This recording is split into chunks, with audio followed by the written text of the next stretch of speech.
Hello, this is a video to show you today a very special species, and we think a very special specimen as well. Let's take a look.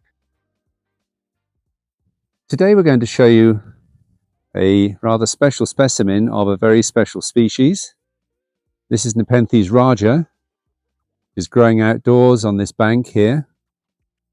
And we have a nice picture. Let's have a look at this one here. There we are. That's a very attractive picture on this amazing species. Look at the scalloped peristome, the massive vaulted lid over the top. You probably can't see, but there's ants feeding on the nectar there. And it's in prime condition. It's not quite as big as they get in habitat, but I think this would be the biggest one I personally have ever seen in cultivation.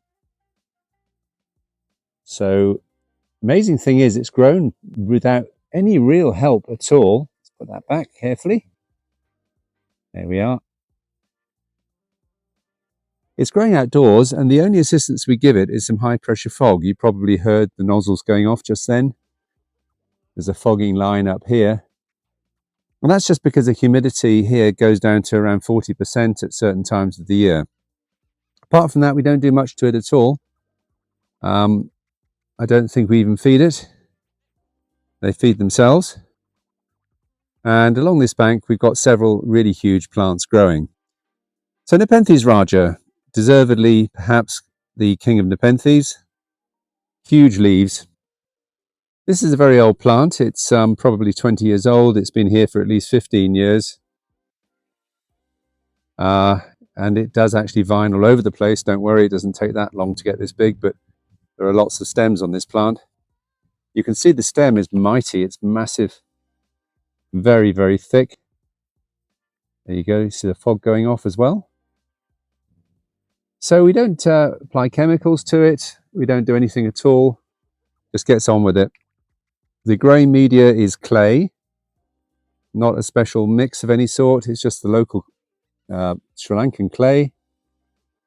And as I mentioned, it's got a few different stems on it. Here's another one going up. I think the only help we've given it is we've tied the stem up to stop it falling down the bank. And going up to the top of this, it's a really big plant, towering above my head. And moving along, there are some more plants here.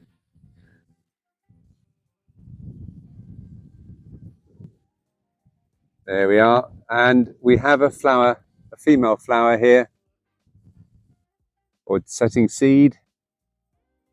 That'll be crossed with something nice.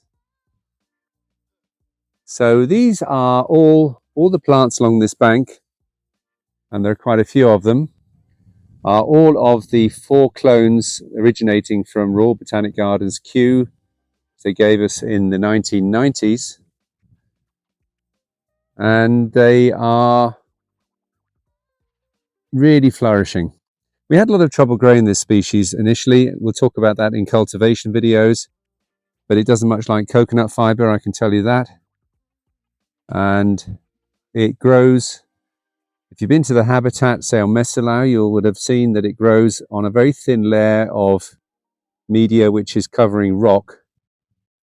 That forces the roots to go out sideways. They can't go down because of the rock, and in order to anchor the plant and do their thing, they need to actually go sideways.